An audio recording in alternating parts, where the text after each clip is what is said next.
샬롬, 오늘은 10월 19일 목요일입니다. 오늘도 주님의 크신 축복이 함께 하시는 좋은 하루 되시기를 축복합니다. 오늘 찬송가는 304장 그 크신 하나님의 사랑 함께 찬양하시겠습니다.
아멘. 오늘도 말로 다 형용할 수 없는 하나님의 그 크신 사랑을 찬양합니다. 오늘 말씀은 에베소서 2장 11절부터 22절까지의 말씀, 하나님의 말씀 함께 나눕니다. 그러므로 생각하라. 너희는 그때에 육체로는 이방인이요 손으로 육체에 행한 할례를 받은 무리라. 칭하는 자들로부터 할례를 받지 않는 무리라 칭함을 받는 자들이라. 그때의 너희는 그리스도 밖에 있었고 이스라엘 나라 밖의 사람이라. 약속의 언약들에 대하여는 외인이요 세상에서 소망이 없고 하나님도 없는 자이더니 이제는 전에 멀리 있던 너희가 그리스도 예수 안에서 그리스도의 피로 가까워졌느니라. 그는 우리의 화평이신지라.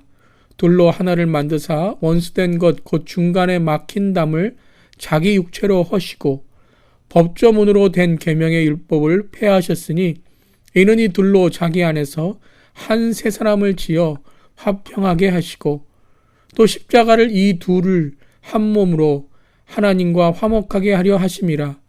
원수된 것을 십자가로 소멸하시고 또 오셔서 먼 데 있는 너희에게 평안을 전하시고 가까운 데 있는 자들에게 평안을 전하셨으니 이는 그로 말미암아 우리 둘이 한 성령 안에서 아버지께 나아감을 얻게 하려 하심이라. 그러므로 이제부터 너희는 외인도 아니요 나그네도 아니요 오직 성도들과 동일한 시민이요 하나님의 권속이라. 너희는 사도들과 선지자들의 터 위에 세우심을 입은 자라. 그리스도 예수께서 친히 모퉁이 돌이 되셨느니라. 그의 안에서 건물마다 서로 연결하여 주 안에서 성전이 되어가고 너희도 성령 안에서 하나님이 거하실 초소가 되기 위하여 그리스도 예수 안에서 함께 지어져 가느니라. 아멘. 하나님의 말씀입니다. 하나님의 말씀에 감사드립니다. 오늘 말씀은 어제에 이어 우리는 어떤 존재인지를 말씀하고 있지요. 11절은 이렇게 시작합니다. 그러므로 생각하라. 바로 어제의 말씀인 에베소서 2장 8절에서 10절의 말씀을 이어가는 것입니다. 너희는 그 은혜에 의하여 믿음으로 말미암아 구원을 받았으니 이것은 너희에게서 난 것이 아니요 하나님의 선물이라. 행위에서 난 것이 아니니 이는 누구든지 자랑하지 못하게 함이라. 우리는 그가 만드신 바라 그리스도 예수 안에서 선한 일을 위하여 지으심을 받은 자니 이 일은 하나님이 전에 예비하사 우리로 그 가운데서 행하게 하려 하심이니라. 아멘. 즉 우리는 은혜에 의하여 예수님을 믿음으로 말미암아 구원을 받은 존재입니다. 믿으십니까? 아멘. 그리고 이것은 우리에게 난 것, 우리의 공로나 행위가 아니라 바로 하나님의 선물, 하나님의 은혜인 것이죠.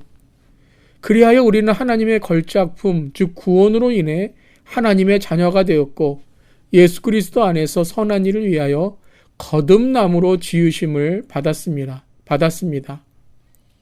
이것은 에베소 1장에서 곧 창세전에 그리스도 안에서 우리를 택하사 그 예비하신 일이죠. 너무나도 감사한 일입니다.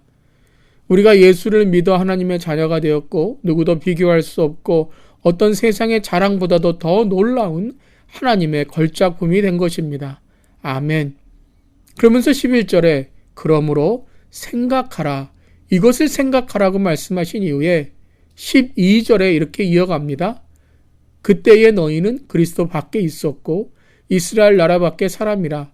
약속의 언약들에 대하여는 외인이요 세상에서 소망이 없고 하나님도 없는 자이더니 이제는 전에 멀리 있던 너희가 그리스도 예수 안에서 그리스도의 피로 가까워졌느니라. 그런데 이 가까워졌다는 것은 첫 번째 하나님과 가까워졌다는 것을 의미하죠. 그런데 오늘 말씀에 두 번째 의미를 계속 이어가고 있습니다. 14절입니다. 그는 우리의 화평이신지라 둘로 하나를 만드사 원수된 것 곧 중간에 막힌 담을 자기 육체로 허시고 15절입니다. 법조문으로 된 계명의 율법을 폐하셨으니 이는 이 둘로 자기 안에서 한 세 사람을 지어 화평하게 하시고 또 십자가로 이 둘을 한 몸으로 하나님과 화목하게 하려 하심이라. 원수된 것을 십자가로 소멸하시고 14절부터 16절까지 무엇을 강조하고 있습니까? 즉 한 몸, 하나됨, 화평, 화목을 이루셨다라는 것입니다. 요즘 세상 곳곳에서 전쟁의 소식이 늘어나고 있습니다. 폭력과 무기, 미움과 두려움 가운데 서로가 원수가 되어 생명과 마음을 해하고 무너뜨리고 있습니다. 하루속히 평화의 소식이 들려오고 화해와 화목의 십자가가 세워지길 기도합니다. 그런데 예수님이 오늘 이 화평의 사역을 하신 것에 대한 강조점이 17절에 있습니다. 또 오셔서 먼 데 있는 너희에게 평안을 전하시고 먼 데 있는 자에게 다가가야 한다는 것입니다. 서로 멀리 있을 때는 서로를 인격체로 화평을 위한 이웃으로 볼 수 없습니다. 하지만 가까운 데 있는 자들에게 평안을 전하는 것처럼 예수님은 또 오셔서 먼 데 있는 너희에게 평안을 전하셨다라는 거예요. 즉 멀리 있었던 외인이었던 지옥에 갈 수밖에 없었던 그 우리들에게 오셔서 평안을 전하셨다라는 것이죠. 그러므로 이제 나만이 아니라 우리는 함께 어떤 자입니까? 19절입니다. 그러므로 이제부터 너희는 외인도 아니요 나그네도 아니요 오직 성도들과 동일한 하나님의 권속이라. 이 말씀은 12절에 외인이 아니요 라고 말씀하신 그 말씀을 반복하는 것이지만 이것은 단지 개인적인 외인이 아니다라는 것이 아니라 우리 또한 함께 이제 성도들과 동일한 시인이요 하나님의 권속으로 외인이 아니다라는 거예요. 서로 외인이 되면 안 된다는 것이죠. 그리고 마지막 21절 22절입니다. 그의 안에서 건물마다 서로 연결하여 주 안에서 성전이 되어가고 너희도 성령 안에서 하나님의 거하실 처소가 되기 위하여 그리스도 예수 안에서 함께 지어져 가느니라. 아멘. 우리는 서로 연결하여 주 안에서 성전이 되어가고 하나님의 거하실 초소 그리스도 예수 안에서 그 초소가 되기 위해 함께 지어져 가는 것입니다. 그렇습니다. 과정입니다. 여러분 건축을 할 때 잘 맞지 않는 돌이나 잘 맞지 않는 부분들을 깎고 맞추고 맞물리는 것처럼 그래야 아름다운 건물이 되어가는 것처럼 우리도 예수 안에서 회개로 씻어지고 거듭남으로 깎아지며 사랑 안에 맞물리고 그래서 예수 안에 함께 지어져 가는 그러한 세상의 평화의 도구로 사용받기를 기도합니다. 주여 나를 평화의 도구로 써주소서. 오늘도 함께 성전으로 지어져 가는 그 세 사람, 그 교회, 그 우리 모두가 되기를 간절히 기도합니다. 아멘. 기도하시겠습니다. 주님 죄로 막힌 담을 십자가 죽음으로 허무셔서 하나님과 화목하게 하신 은혜가 얼마나 감격스러운지요. 산소망을 가진 하나님의 백성이 되었으니 날마다 하나님 아버지께 나아가는 은혜를 놓치지 않게 하시고 우리를 하나 되게 하신 그 사랑 안에 서로 연결되어 화평의 삶이 되게 하옵소서. 전쟁의 소식들이 하루속히 평화의 이야기가 되기를 간절히 기도합니다. 주님을 바라며 오늘도 주님만 바라며 예수님의 이름으로 기도드리옵나이다. 아멘. 오늘도 주님의 평강이 함께 하시기를 기도하며 축복합니다. 아멘.